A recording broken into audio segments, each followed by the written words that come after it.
message. The future is not set.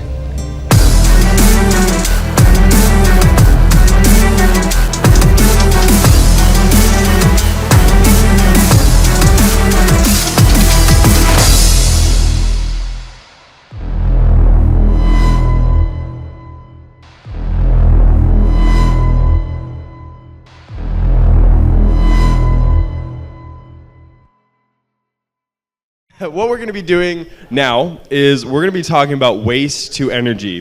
There's a lot of waste in the world. There's a lot of, landfills, tires, plastics, garbage waste. How can we clean up our environment, do something useful with that waste? I like to get into waste heat, using waste heat from Bitcoin miners in a process to yada, yada, yada. I've been over it a million times before. Yeah. But we're not going to be talking about waste heat today. Dan, we're going to be talking about turning waste into energy, which is something that I'm pretty excited about, and what that means for the wider world as we project it into the future. So tell us who you are, tell us what you do, and then we're going to get into the tire mine. Yep, absolutely. So I'm Dan Koehler. I am Chief Mining Officer of Kratos Digital Mining, and we are a subsidiary of the Trend Discovery entity. So within Trend Discovery, we have been working with some mad scientists behind the scenes and discovered a way to cleanly, molecularly deconstruct waste tires and plastics and turn them into their base elements and fuels. So we can take garbage, we can take plastic bottles and tires and turn it into propane and diesel and industrial rubber that we can get from the tires. So the reason that this is just world-changing and an incredibly new piece of technology is the amount of tire waste and landfill waste that we have is a huge resource that can be turned into usable products.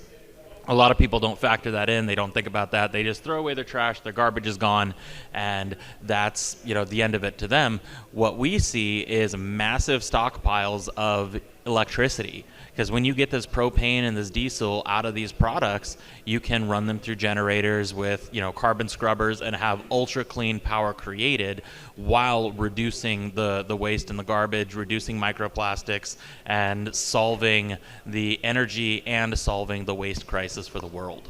Yeah, okay, so we're going to take it back a little bit. Before we get into the actual process of breaking down these tires, I want to talk about waste recovery. Bitcoin is this great new technology that has enabled so much, and it's going to continue to enable so much. Everything from the financial side to the environmental protection side as well, and all kinds of industries in between.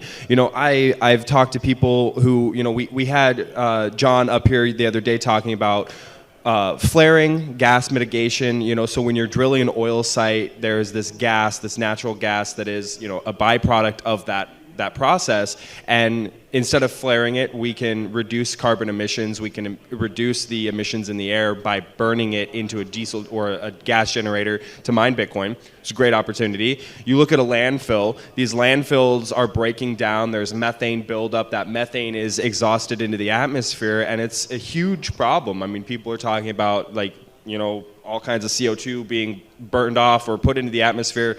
Well, burning it into a generator and turning it into energy that we can use for Bitcoin mining is a much more useful and prosperous way to do that. So what are some of the other projects that you've seen? Let's not dive into the tire mine yet, but what are some of the other things that you're seeing that Bitcoin is enabling us to do to clean up our environment? Yeah, absolutely. So the modular and mobility factor of being able to consume high volumes of power, such as Bitcoin, allows you to reduce waste at the source. So you eliminate the need to transport waste. I've seen mines that are running on farms from cow byproduct and chicken byproduct. I've seen people that were experimenting with fuel creation through wood gasification from downed forests, and after major storms have come through and they've got just scrap wood that isn't really usable for anything else, can run it through gasification and monetize it and help with the financial recovery of the storm. The flare gas is another piece that's important to mention, as well as stranded gas. Even if you're not necessarily flaring, there are gas wells where companies have poured millions or tens of millions of dollars of infrastructure into establishing this well, and they have to maintain it indefinitely.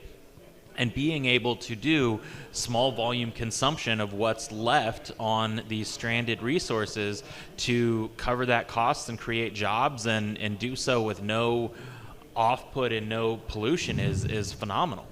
Yeah, so this is what's really interesting to me.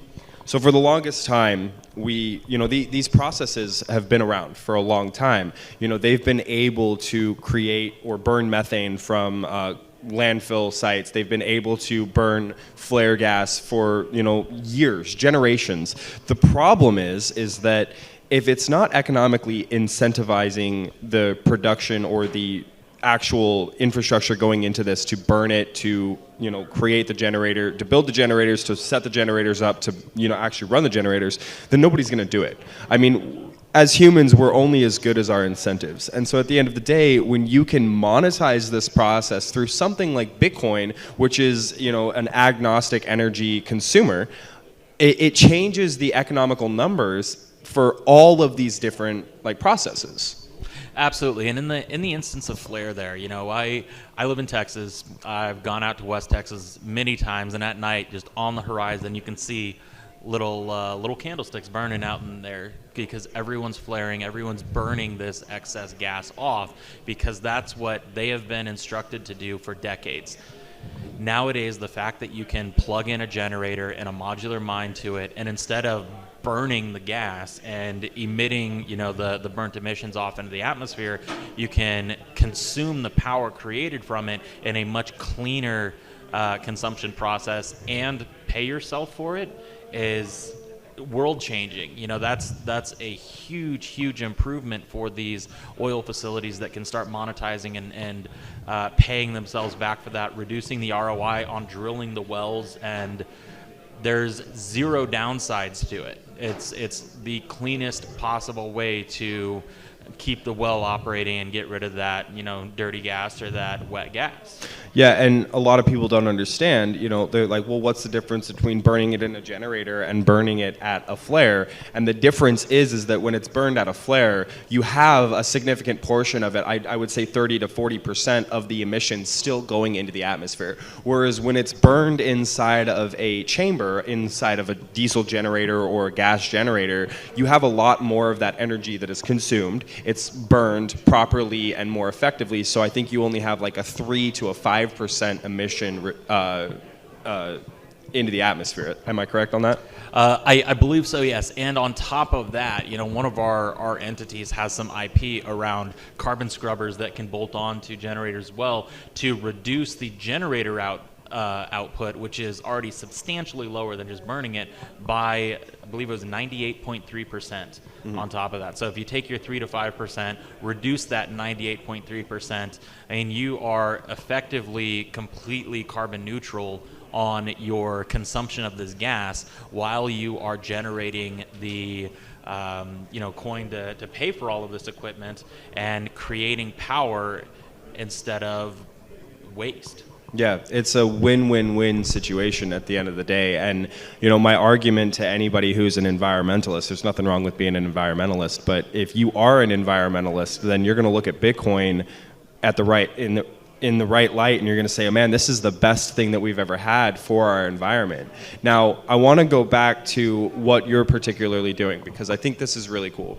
We've all driven down a freeway. We've all seen the tire shreds on the side of the road. We've all gone to Les Schwab or, a different tire center to get our tires changed. What happens to those tires? I mean, most of the time, we have to pay a fee to dispose of those tires, and there's a lot of rubber waste. I don't know if anybody's seen the video, but there's an island in the South Pacific where it's just filled with tires and they just burn them, and so you see this plume of black smoke just going up into the atmosphere, and you're thinking, well, that can't be good for the environment.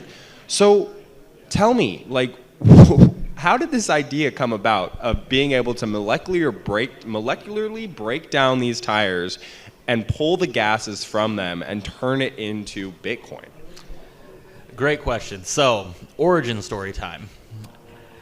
Our scientist He was working in the automotive industry, around tires and engine mechanics, things like that. And he and his father were working in the shop, and they had a roof leak.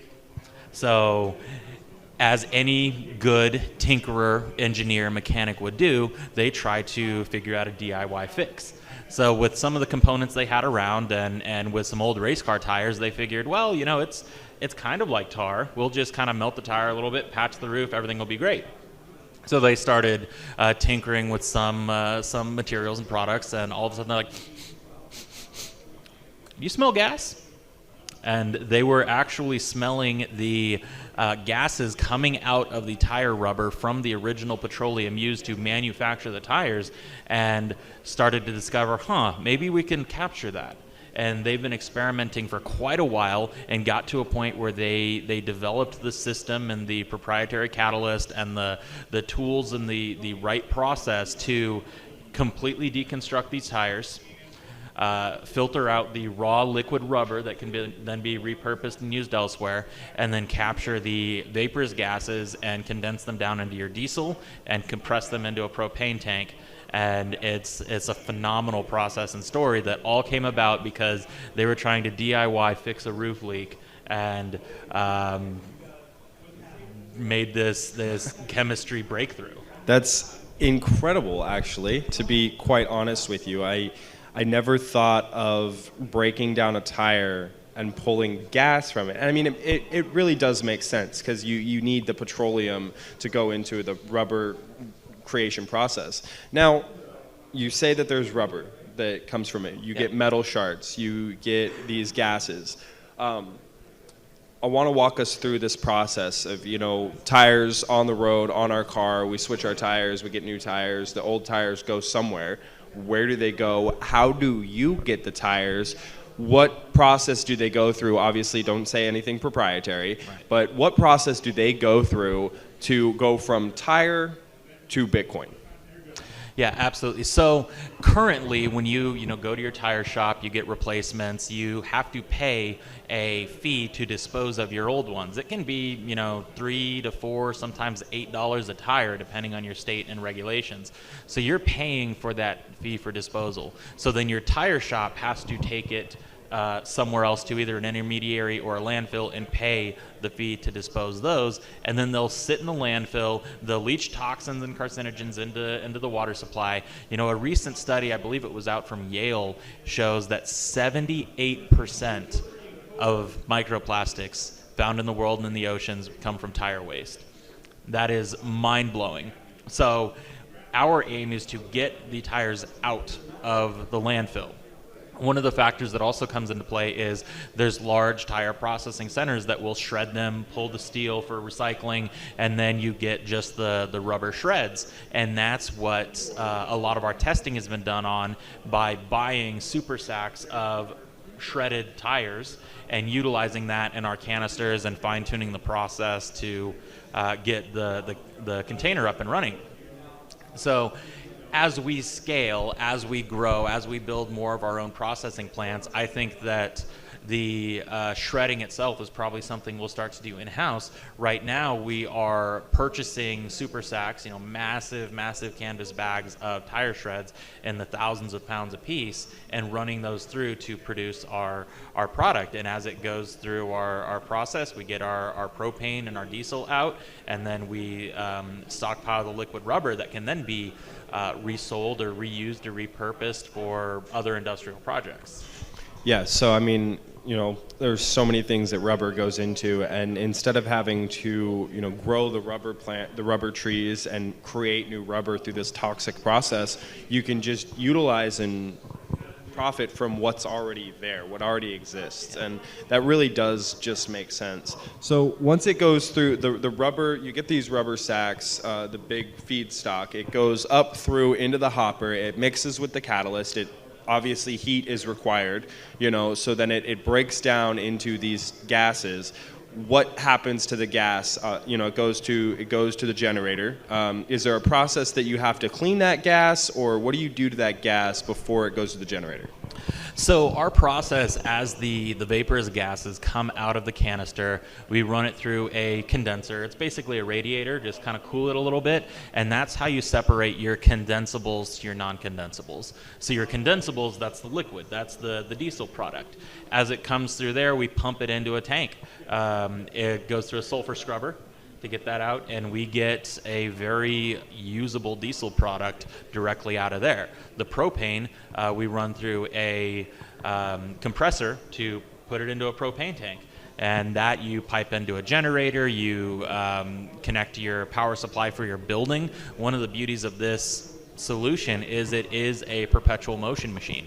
There is a little bit of heat required for the catalyst process, but once you have it up and running, the fuels that it creates are in extreme surplus to the amount of energy required to produce. So you kickstart it once and it just perpetually runs itself, and you get additional products that you can sell or consume even more so.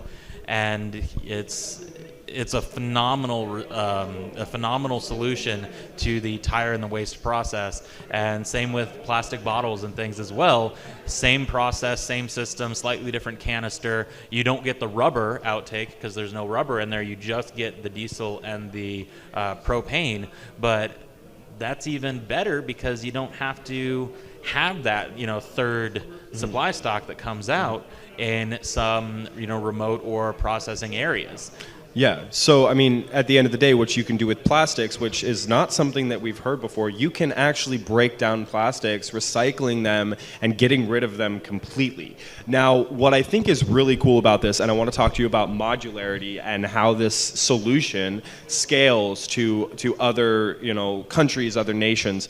What I think is really cool about this solution is that you're cleaning up the environment and you're incentivizing people to clean up the environment because you have a form of energy generation which can then be turned into Bitcoin, which can then pay people to actually do this cleaning up process. So I want to talk about Jamaica and the Congo specifically, where this process could be utilized. But before we do that, let's talk about the modularity of this. What's the form factor of this entire setup? How big does it look like, and how modular can it be? Yeah, absolutely. So it really can scale up to your heart's desire. Our prototype unit, which you've seen in our documentary and things, is about a 2,000-gallon canister. And that one we're using for the tire infrastructure because the vertical head height really helps with the tires to separate out the rubber down at the bottom for easy pumping. The plastics don't necessarily need that same level of vertical drop. So we are in development on and working on a proprietary system to put these inside a shipping container. So in a 40-foot shipping container, we can have a processing plant at whatever scale we can kind of get it to that can take your inbound feedstock of plastic shards, granules that come through, and they get injected in there, and we siphon off the gas and then run it through the condensers and compressors and get our liquid and our gaseous fuels right there from that form factor. The beauty of that process is it does make it a point where we can ship it anywhere in the world and operate a recycling plant anywhere that we can get feedstocks. That means that in the future, I could conceivably see on container ships having these set up, collecting ocean plastics, drying them with the heat from Bitcoin miners, running them through a shredder, putting the shreddings into the unit and perpetually powering themselves, and depending on the engine of the ship, potentially powering the ship itself. See, that is something that really excites me. That's so amazing. Like, not only can they provide, like let's take Bitcoin out of the equation completely. Not only can they provide the power that they need to, run life support, to run all these necessary functions on the ship itself, but they get that diesel, that clean diesel that they can use to then fuel themselves. And most cargo ships, most container ships are run off of diesel motors. Yeah, absolutely. So these are all big picture items that we're super excited about. We're coming up. The sub entity under Trend Discovery is going to be called PowerLink Digital Partners. And for those of you out there watching and listening, keep that name in mind. Google us every couple of months and see where things are at, because we've got some really exciting stuff coming down the line. And within PowerLink Digital Partners, we're going to be using this technology for so much more than just Bitcoin. Like, imagine being able to go into third world countries and power an entire village. Throw a 1 megawatt generator down, and that amount of power density would cover hundreds and hundreds of homes out there with the usage they currently have. Build infrastructure, take the rubber runoff and mix it with gravel and sulfur, and create your own asphalt to pave roads from the garbage from their landfills. Clean up the country, power the country, build the infrastructure. There's zero downsides to it. It's absolutely incredible. So let's specifically go into the Congo, as I kind of alluded to earlier. So I've never been to the Congo, but I've heard stories from you from what it looks like. So paint this picture of what the Congolese people have to go through on a daily basis with waste products, and how this specific solution can help a nation like the Congo. Yeah, absolutely. So the Congo and a lot of other African nations, they unfortunately, as their kind of rivers run down from Europe, they get a lot of the discarded garbage from the European nations. It's pretty brutal. They have rivers that are hundreds of feet deep, filled with garbage and trash and tires. They have villages and cityscapes that are so spread out that you don't really have roads between them. It's raw desert and dirt that you're driving through. So they don't have the infrastructure capabilities to bring modern anything to a lot of these remote areas. So having the ability to use a resource that is in extreme abundance to them, to convert it to power, to use that to create infrastructure and roads, to power their facilities, to bring something like a Starlink out there and have education available, bring the World Wide Web to these remote villages and areas, all because of we have invented a way that they can take the garbage that other people have just said, well, we don't need it, we'll just throw it on these people to deal with, and they'll have to live with it. They can monetize that. They can turn that into infrastructure. They can turn that into power. They can turn that into the means of education and into the means of further business monetization. It's going to change the world. I mean, I know everyone out here at CypherCon is seeing a lot of exciting, cool tech stuff, but this talk right here is the most important thing that anyone in this building will have the potential to hear or listen to ever in their lifetime. Yeah, I mean, look at the world 50 years from now. Because of processes like this, instead of filling our world with more and more plastics, more and more garbage, we're going to be able to reduce the amount of waste that we leave in this world. Seriously leaving a better world for our children to live in. And if I look at the Congo, if I look at what this means for the people, this means jobs. This means, the average Congolese person can actually pay to feed their family, and 50 years from today, they're going to be able to raise their children in a better place than they live in today. I mean, I can't imagine walking through the streets, through trash, through garbage, and not, wanting to clean that up. I'm sure they all want to clean it up, but none of them are incentivized to do it. Therefore, they're wasting their time doing other things where all of a sudden this process creates the job of, hey, go out, clean up this trash, bring me the plastics, bring me the rubbers, I will pay you for that, and then I'm going to generate power, which I will then sell back to you at a fraction of the cost of actual power infrastructure. Absolutely. It is going to be world-changing for people in these third world countries. Like you said, the fact that someone can go out on their own volition and start collecting and cleaning up their community, making an impact, and then they can trade that in to be able to support their families, it really is creating a gig economy where it's no longer, or where it's never had one before. Yeah, I mean, not to mention, let's say you have excess power. What can we do with that excess power? Well, we can mine Bitcoin with it. Yeah. And that provides an entirely different incentive model, economic model, profitability model for these people who are underserved. And, I made this point yesterday. I truly believe that we're going to see the prosperity of third world nations start to compete with the likes of the Western world. And when these third world countries have the power infrastructure, when they have the ability to live healthy and happy lives, we are going to see competition of the likes of which we have never seen before. We are going to see African nations build up cityscapes and a world that really, it's going to make us Westerners blush. We're going to be like, oh my gosh, we are not the smartest people in the world. We are not the most educated people in the world. There are people out there that are better than us. Yeah, absolutely. And if you look at Saudi Arabia and the United Arab Emirates, they have such a sophisticated and modern skyline and buildingscape and things because they were able to tap into resources like oil early on, create and monetize the power, sell the oil, feed the world that oil. Well, what we can do in a lot of these places like these smaller African countries or the DRC is let them realize that all of this tires and plastics and garbage that the rest of the world has just dropped on them is the next oil boom, essentially.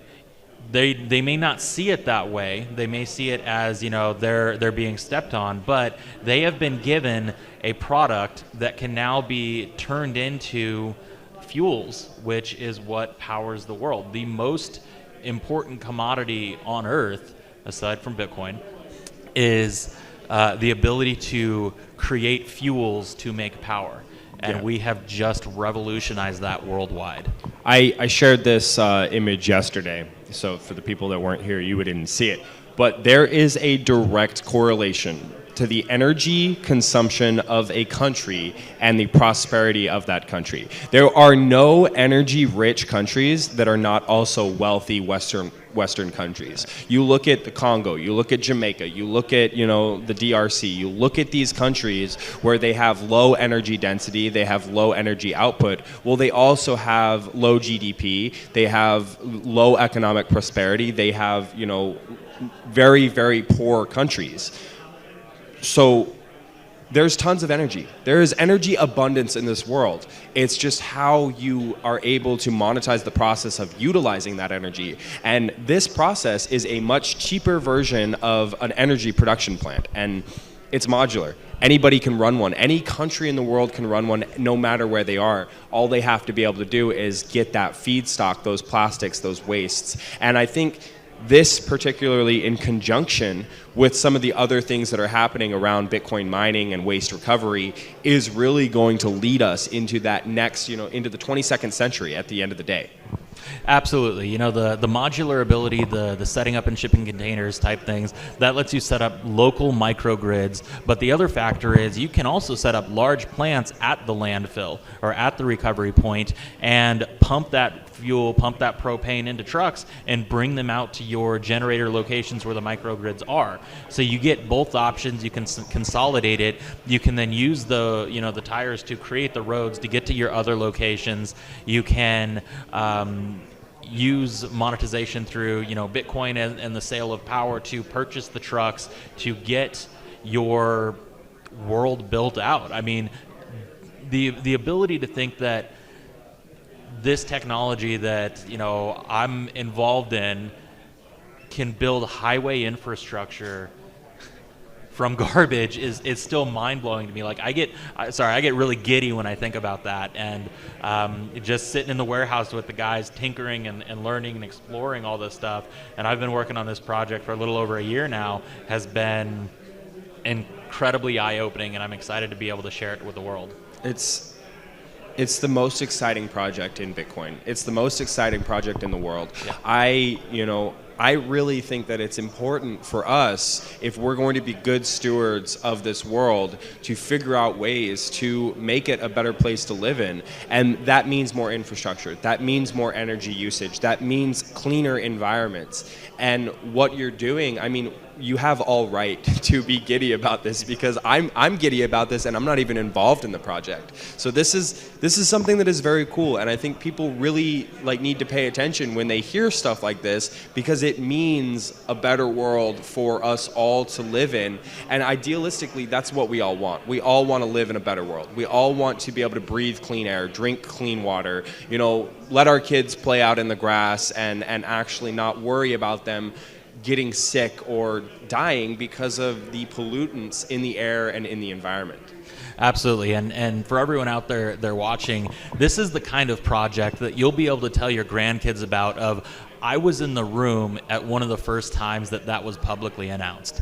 Before the companies even officially launched, I was able to say I was in that room and saw Dan get on stage and have this speech, because it is that monumental of a world-changing project, right up there with the advent of nuclear fission and the first airplane. It is that large-scale, global changing project that is like I said, the most important discussion, the most important thing that anyone in this building has ever heard of. I couldn't agree more. Tell people how they could get involved with this project. I know that you're still working on the Reg A, so you can't talk about that right now, so there's not really a way to invest in this. But at this moment, there will be an opportunity for people here in the future. But very much so. What can people do right now to get involved? So on the right now aspect of getting involved, I would say just kind of spread the word. We have a documentary on YouTube. It's called Turning Tires into Bitcoin. And while it is Bitcoin focused, it's really turning tires into the world's cleanest energy, and putting it to that kind of perspective. That is what is going to be enormous, whether you're monetizing it through Bitcoin or energy sales or establishing municipalities. That's going to be what cleans up the environment and changes the world and brings the power costs down, the cost of living to the people. Now, what happens when your power costs down? Factories cost less to run. Costs of goods go down. Inflation gets reduced, all because of a cascading effect of consuming garbage to become electricity economically and profitably. Absolutely. Well, Dan, I appreciate everything that you're doing. This is a project that I'm really excited about. I can't wait to hear more. I can't wait to get involved in more ways. And, again, I want to highlight this video, this Turning Tires into Bitcoin video. It was excellently done by ours truly here at Bitcoin Mining World. I wasn't involved in the video, but we did make that video. And it's an incredible documentary on what this process actually looks like. So I highly recommend everybody who's watching this, who's here in this room, go to YouTube, type in Turning Tires into Bitcoin, and you're gonna be pretty amazed at what we can do in the next 5, 10, 50, even 100 years. So it's pretty exciting. Thank you, Dan. Absolutely. Thank you.